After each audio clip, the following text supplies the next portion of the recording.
All right, now we're going to move to another piece of parts of similar triangles, and that's a triangle bisector theorem. Here, we know we have an angle bisector because of the arc there. And what the triangle bisector theorem is going to inform us is that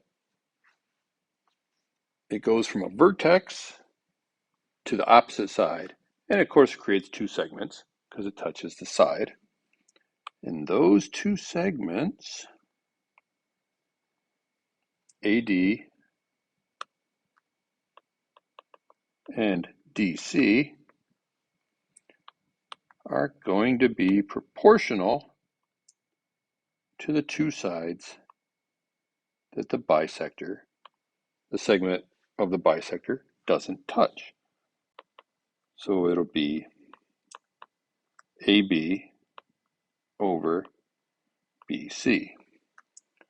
So these two will go together, these two will go together on the same side of the fraction, and then we set them up proportionally.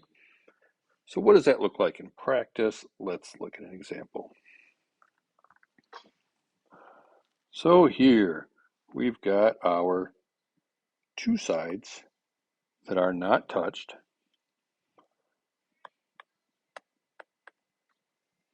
And here we have the side that is touched.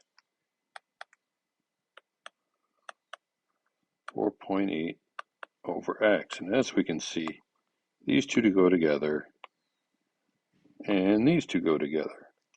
Because we've got here and we've got here. So we've got it all lined up. We're going to do like we've been doing this whole time.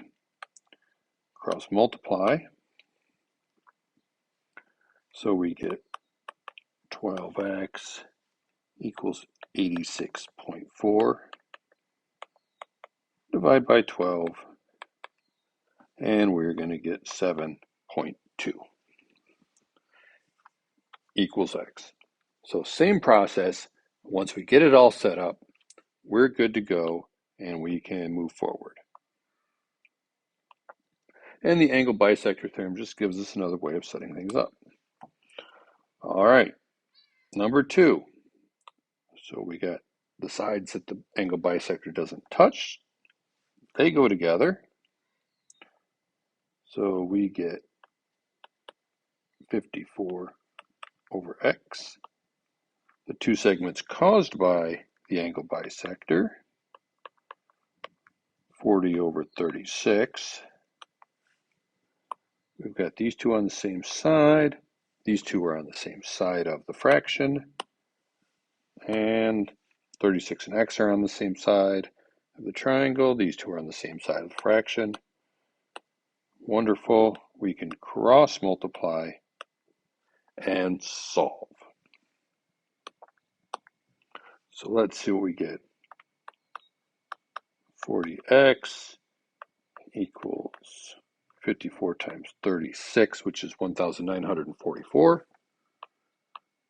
We're going to divide by 40, and we're going to end up with 48.6. And as we can see, take the time to line it up properly, the things work themselves out. Now here is one where they're trying to trick us.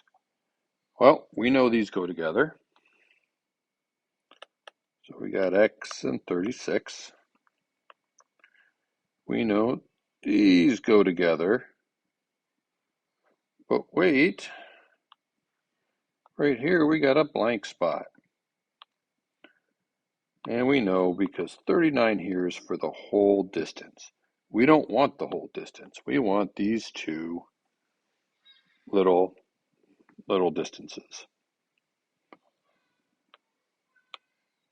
But what we do have is we have x and 15, so we know 15 is going to go on top with the x. But we need to find ML, our orange here. Well, we know the whole distance, JL, equals Jm plus ML, right? Because Jm is here, ML is here. If I add those two up, I'll get 39. So let's substitute.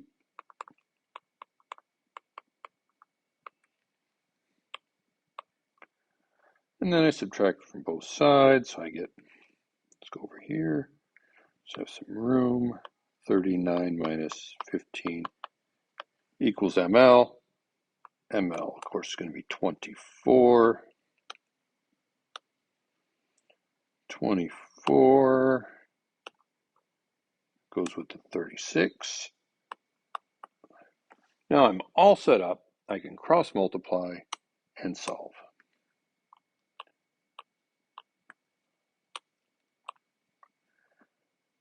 So I've got 24x equals 15 times 36, which is 540. Divide by 24, and we find out that x equals 22.5.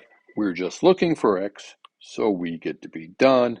And the only really tricky part of it is we needed to recognize that we didn't need the 39, we needed 24. So why is this important? Let's look at another example. All right, so here we have this. Let's get that written down because we know we can use it. We know we need this. Once again, this is blank, but they didn't give us a number. Well, let's look at this. So we know 12 goes with the 18. But we got to have another thing. Well, if we go back, we see that JL equals JM plus ML. We did that once. So we can do that again. JL equals JM plus ML. Well, we know JM, or JL, I should say. We know JL, it's X. X.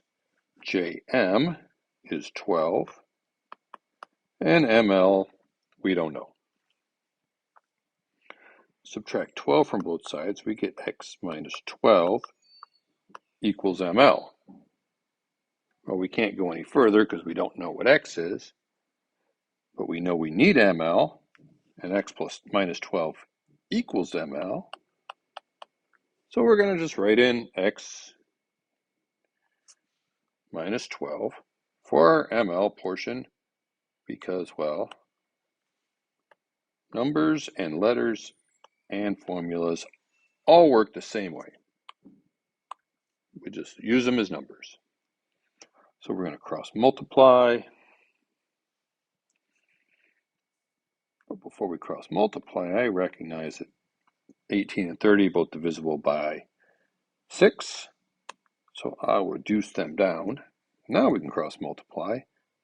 And we have 5 times 12 equals 3 times x minus 12.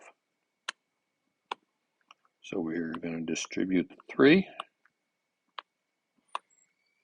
and get 5 times 12 is 60 equals 3x minus 36.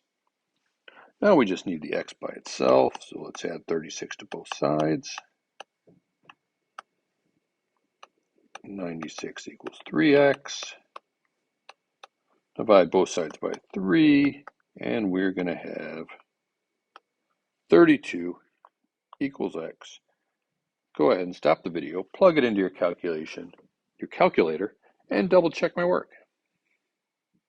And while you're doing that, I will move on to our last example that we're going to look at for this lesson. And yes, we have more formulas, but they work the same way as numbers and letters, so we're just going to go with it. So we know these go together. So 3x minus 9 over x plus 11 equals, these go together, and these are on the same side, so it's 27 goes on top. These go together, but once again I'm missing ML, but we've already done this twice already, so we're just going to jump in, and 45 minus 27 equals 18. So 18 goes there. Well, so now we can solve. Well, 27 and 18 are both divisible by 9. So let's reduce that down and make our math just a little easier. But if you don't recognize that they're easily reducible, have no worries, because it will all work out the same in the end. 3x plus 11 equals 2 times 3x minus 9. And of course we distribute both sides.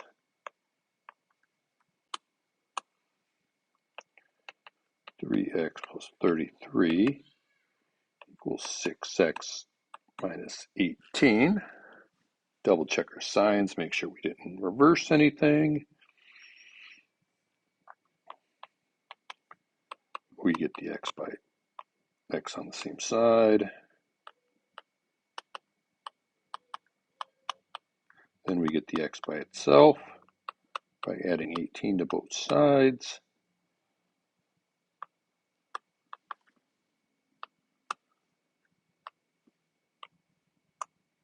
And we're going to end up with 51 equals 3x, which is x, equals 17.